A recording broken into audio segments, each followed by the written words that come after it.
ఇంక్లాబ్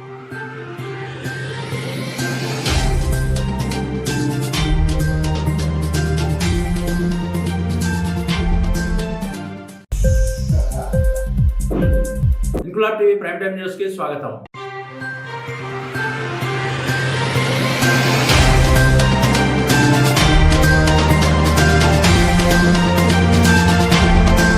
రాజన్న సిరిసిల్ల నేత కార్మికుల బకాయి చెల్లింపుల్లో భాగంగా రాష్ట్ర ప్రభుత్వం 50 కోట్ల రూపాయలు విడుదల చేయడం పట్ల బీజేపీ రాష్ట్ర అధికార ప్రతినిధి రాణి రుద్రమ, జిల్లా అధ్యక్షులు ప్రతాప్ రామకృష్ణ, ప్రధాన కార్యదర్శి కోపి, పార్లమెంట్ నియోజకవర్గ కో కన్వీనర్ ఆదేపు రవీందర్ హర్షం వ్యక్తం చేశారు. కరీంనగర్ ఎంపీ బండి సంజయ్ పోరాట ఫలితంగానే రాష్ట్ర ప్రభుత్వం దిగొచ్చిందన్నారు.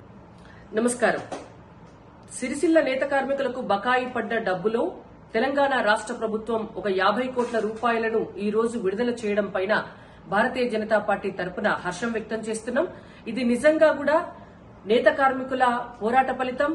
గత నెల రోజులు నేత కార్మికులు దీక్షలు చేస్తూ, వారంతా కూడా పాదయాత్రలు చేస్తూ, భిక్షాటన చేస్తూ, వారికి రావాల్సినటువంటి సొమ్మును ప్రభుత్వం చెల్లించాలని చేసినటువంటి పోరాటానికి మద్దతుగా భారతీయ జనతా పార్టీ కరీంనగర్ పార్లమెంటు సభ్యులు, బీజేపీ ప్రధాన కార్యదర్శి, జాతీయ ప్రధాన కార్యదర్శి బండి సంజయ్ కుమార్ గారు దీక్షకు పిలుపునివ్వడం, వారికి మద్దతుగా సిరిసిల్లలో ఒకరోజు దీక్షకు అన్ని ఏర్పాట్లు చేయడంతో దిగొచ్చినటువంటి తెలంగాణ రాష్ట్ర ప్రభుత్వం యాజమాన్యాలు, అలాగే కార్మికులు, ఆసాములందరితో కూడా మాట్లాడి వారి డిమాండ్లన్నిటికీ కూడా తలొగ్గి, అలాగే వారికి రావాల్సినటువంటి బకాయిలన్నీ కూడా విడుదల చేస్తామని చెప్పి వారం రోజుల క్రితం చెప్పినటువంటి మాట మనందరికీ కూడా తెలిసిందే.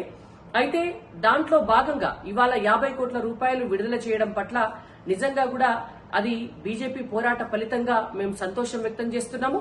ఇంతటితో ఈ పోరాటాన్ని అసలు ఆపే ప్రసక్తే లేదు. మిగిలినటువంటి డబ్బు కూడా బతుకమ్మ చీరల నేసినప్పటి నుంచి ఈ రోజు వరకు కూడా వారికి రానటువంటి సొమ్ము ఏదైతే ఉందో, మిగిలినటువంటి బకాయిలన్నీ కూడా ప్రభుత్వం వెంటనే చెల్లించాలి వాళ్ళకి. అదేవిధంగా గత 30 సంవత్సరాలుగా ఉన్నటువంటి 50% కరెంటు సబ్సిడీ ఏదైతే ఉందో ఆ సబ్సిడీని మళ్లీ పునరుద్దరించాలని చెప్పి నేత కార్మికుల తరపున మేము డిమాండ్ చేస్తున్నాం. దాంతో పాటు 10% యాన్ సబ్సిడీ వాళ్ళకి ఇవ్వవలసిందే. వాళ్ళకి కొత్త ఆర్డర్లు ఇచ్చి వాళ్ళకి పని కల్పించాల్సిందే.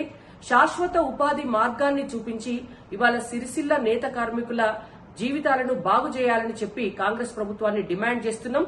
మొన్న ఏ విధంగా అయితే వాళ్లకు అండగా ఉండి మా కరీంనగర్ ఎంపీ బండి సంజయ్ కుమార్ గారు దీక్షకు పిలుపునిచ్చి వాళ్ళ పోరాటంలో భాగం పంచుకుంటామని చెప్పారు, అదేవిధంగా మిగిలినటువంటి బకాయిలు పూర్తిగా చెల్లించకపోయినా, మిగిలిన డిమాండ్లు నెరవేర్చకపోయినా మళ్లీ నేతలతో కలిసి పోరాటాన్ని ఉధృతం చేస్తామని చెప్పి కాంగ్రెస్ పార్టీని డిమాండ్ చేస్తున్నాము.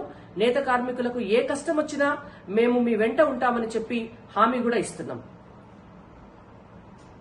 ఇంక్లాబ్ టీవీ వీడియోలు మీకు నచ్చినట్లయితే లైక్ చేయండి, షేర్ చేయండి, కామెంట్ చేయడం మర్చిపోకండి. సబ్స్క్రైబ్ చేయని వాళ్ళు వెంటనే సబ్స్క్రైబ్ చేసుకోండి. మా వీడియోలు మీరు వెంటనే చూడాలనుకుంటే కింద ఉన్న గంట సింబల్ని గట్టిగా కొట్టండి.